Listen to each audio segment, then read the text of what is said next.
I get to talk about Quislings and the bootstrap paradox today. Welcome to the Time Treadmill. I'm Ron, and these are my sweaty thoughts about Doctor Who.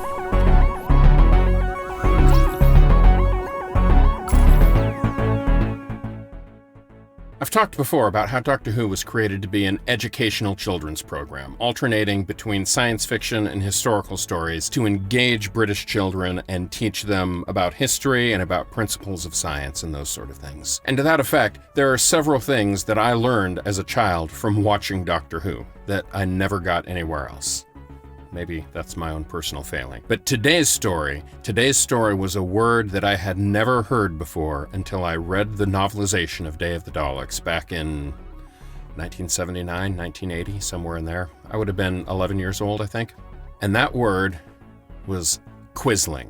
I had no idea what a quisling was. And so 11-year-old me got to do a little bit of research in the library, looking up the word and understanding the history. And that's where I learned the history of the word and about the person in World War II named Quisling, who basically ran Norway for the Nazis from 1940 to 1945 during the occupation, and who was absolutely a traitor to his country, his people. And of course, there are deep complexities to the story, and you can go into all of that. But the bottom line is that word became synonymous, especially in Europe and the UK, for a quisling being a traitor, being someone who in the US might be called a Benedict Arnold, but with a deeper, more visceral meaning of absolute betrayal of your own people. And there's a character in Day of the Daleks who is absolutely a quisling against humanity, a human controller running things for the Daleks and keeping the slave mines going, and who is a third-generation traitor to humanity. That's a pretty heady thing for an 11-year-old to learn about.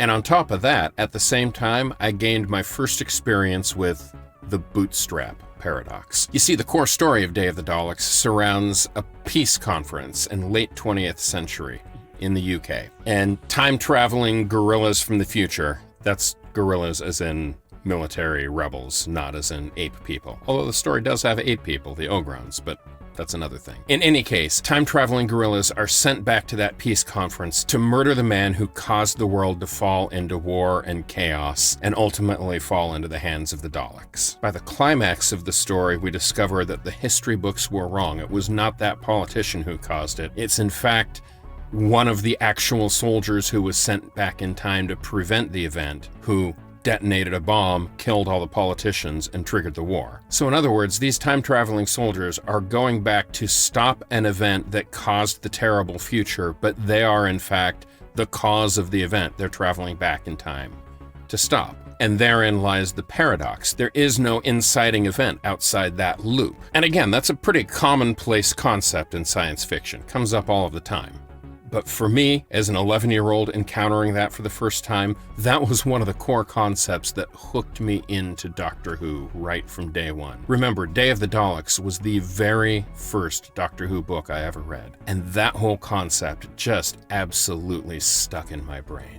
Beyond that, today I don't have a whole lot to talk about. I've had a rough couple of days work-wise, and I'm just trying to force my way through it and enjoy my time here with you, my dear imaginary viewers. So tomorrow will be a real treat for one viewer in particular. I know that without question.